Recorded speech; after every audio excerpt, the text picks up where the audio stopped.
कराची चलते हैं जी, वहाँ पे हमारे साथ मौजूद हैं मुत्तहदा कौमी मूवमेंट के रुकन कौमी असम्बली MQM के सीनियर रहनुमा जनाब वसीम अख्तर साहब। अस्सलाम वालेकुम। वालेकुम सलाम मीर साहब। लखोसा साहब ने यह फरमाया कि पाकिस्तान में इदारों के दरमियान हम आहंगी का फुकदान है। सेनेटर जाहिद खान साहब कहते हैं कि हमारा सबसे बड़ा मसला दहशत गर्दी है। डॉक्टर तारिक फजल चौधरी साहब के ख्याल में महंगाई सबसे बड़ा मसला है। आपका क्या ख्याल है, पाकिस्तान का इस वक्त सबसे बड़ा मसला क्या है कि जिसको हल करने के लिए तमाम सियासी जमातों को मिलकर एफर्ट करनी चाहिए? मैं अपने जितने भी आपके पास मेहमान बैठे हैं एग्री करता हूं। अगर मैं इनको और ऐड कर दूं, ये मिला के अगर हम देख लें, एनर्जी क्राइसिस, टेररिज्म, महंगाई, ये सारे ही मसाइल दरपेश हैं पूरे मुल्क को। और जब तक कंसेंसस नहीं होगा, मैं आपको इस जो आपका VAT आजकल चल रहा है इंपॉर्टेंट इशू, इसी को ले लेते हैं कि ये छोटे छोटे इश्यूज भी कंसेंसस नहीं होने की वजह से एक बड़े इशू बन रहे हैं। सारे सूबे मुत्तफिक नहीं है किसी चीज पे। VAT के हवाले से मैं बात कर लेता हूं आपसे। सिंध के अपने मसाइल हैं, सिंध के अपने व्यूज हैं, यहाँ के जो बिजनेस कम्युनिटी है उसके अपने व्यूज हैं, अपने मसाइल हैं। इस्लामाबाद वाले भी खड़े हो गए हैं, बिजनेसमैन के VAT पे इख्तलाफ है। तो सिर्फ यही नहीं जो मेरे साथियों ने यहां बताया है, टेररिज्म अपनी जगह है, कोऑर्डिनेशन नहीं है। कोऑर्डिनेशन होना चाहिए। बजट बनने जा रहा है, बहुत कम दिन रह गए, अब तो अनाउंस होने जा रहा है।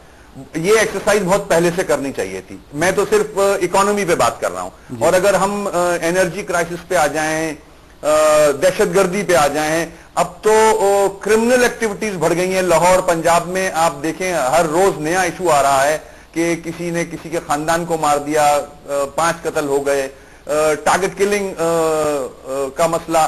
सबसे बड़ा मसला हामिद मीर साहब नॉन सीरियसनेस है हजारा डिस्ट्रिक्ट के हवाले से जो एजिटेशंस चल रही हैं कि कोई सीरियसली ले ही नहीं रहा उसे। कम से कम बड़े जितने लीडरान हैं जो साहिब इक़्तिदार हैं मिलके सीरियसली बैठे।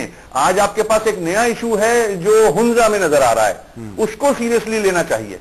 तो बहुत सारे मसाइल हैं, जब तक APC आप ये सॉल्व करेंगे, आप ये सारी जमातें नहीं बैठेंगी इन इश्यूज पे, ये रिजॉल्व नहीं होंगे। शुक्रिया मीर साहब।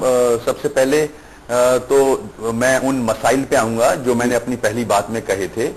बहुत सारे इश्यूज इस वक्त हुकूमत के और अपोजिशन के और सब सारी सियासी जमातों के सामने हैं। महंगाई हो, एनर्जी हो, जिसका जिक्र किया गया, दहशतगर्दी हो। मगर मेरा इशारा कहीं भी पख्तूनख्वा हजारा का जो मैटर है उस पर खुदा ना खास्ता लड़वाने पे नहीं है। मेरी रिक्वेस्ट हुक्मरानों से और सियासी जमातों के लीडरों से है कि राइट टाइम पे इशू को एड्रेस कर लें। बांग्लादेश का इशू अगर राइट टाइम पे एड्रेस हो जाता तो बांग्लादेश नहीं बनता। बलूचिस्तान के इशू अगर सही वक्त पे एड्रेस हो जाते तो आज ये हालात नहीं होते। तो हजारा का जो ये गलियों में एजिटेशन है, कहीं बड़ी बड़ी सड़कों पे ना आ जाए। मेरा जाहिद भाई लड़ने का कोई इरादा नहीं है और ना मैं चाहूंगा।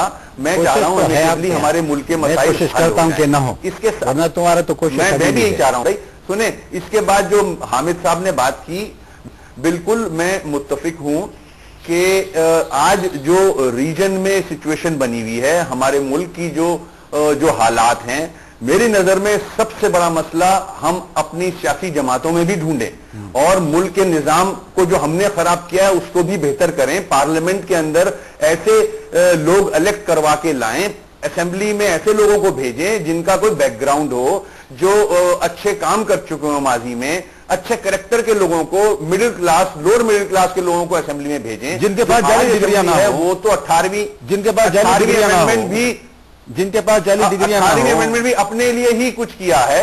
बिल्कुल ऐसा भी है। तो ऐसे काम करें, अपनी सियासी जमातों से मौरूसी सियासत खत्म करें।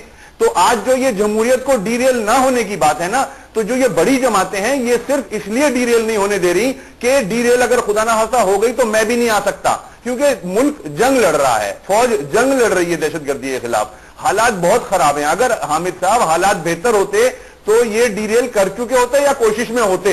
तो मैं यहां इत्तेफाक नहीं करूंगा इस बात पे। ये तो बड़ा जबरदस्त आपने नुक्ता उठाया। उन्होंने ना पास में डिलीवर किया है, कोई ऐसे अचीवमेंट्स नहीं है। 3-3 दफा हुकूमतें आई, उनके डिलीवरी देख लें आप। कोई ऐसे लोगों को पार्लियामेंट में भेजें जो अवाम के काम करें, अवाम के इश्यूज को एड्रेस करें। 18th अमेंडमेंट तो हो गया, वो भी कुछ लोगों के लिए फायदेमंद है, उसकी भी इंप्लीमेंटेशन हो जाए तो बहुत बड़ी बात है।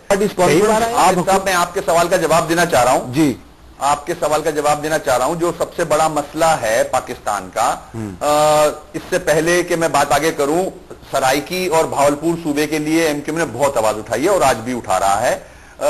जो सबसे बड़े मसले हैं इस मुल्क के जो दरपेश हैं, वो मैं समझता हूं अगर हम कायदे आजम का पाकिस्तान बनाने की कोशिश करें, टॉलरेंस और जो रिलीजियस एक्सट्रीमिज्म है इसको खत्म करें, अपने मजहब को छोड़ो नहीं दूसरे मजहब को छेड़ो नहीं वाली बात करें और फ्यूडल माइंडसेट से निजात हासिल कर लें, तो मैं समझता हूं ये बहुत प्यारा मुल्क बन जाएगा।